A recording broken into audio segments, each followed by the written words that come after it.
Que faut-il faire pour sortir de ce moment difficile, de cette nouvelle crise qui se profile en fin d'année? Faut-il tout nier? Faut-il tout rembourser?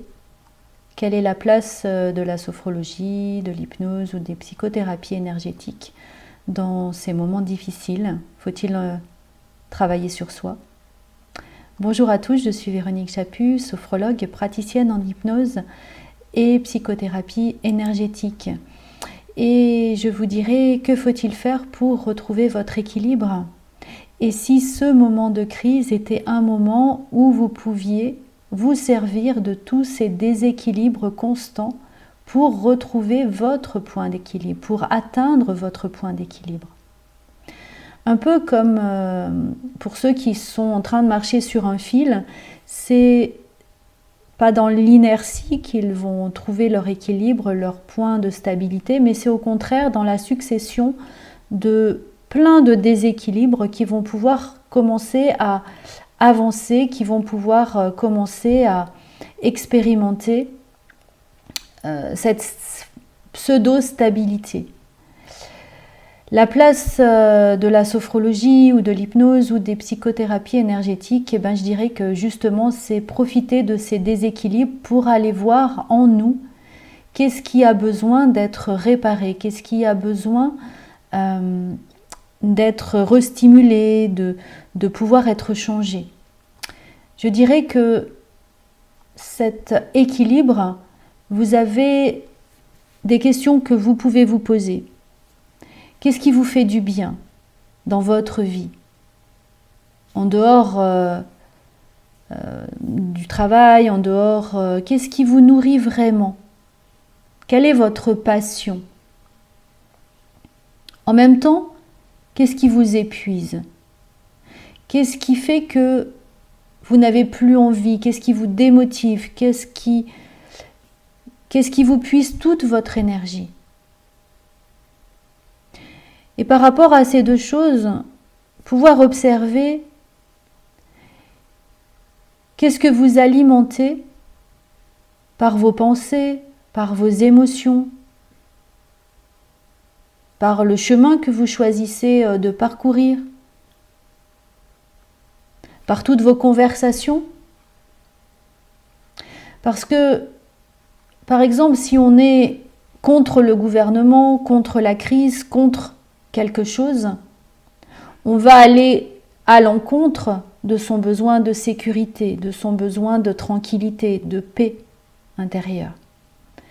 Effectivement, si je suis toujours dans la colère, comment être dans la paix? Et ça, c'est vraiment important de voir qu'est-ce que vous ne voulez plus, qu'est-ce que vous ne voulez plus nourrir, qu'est-ce qui est toxique pour vous. Si c'est toute cette insécurité, tous ces mensonges, lâchez-les.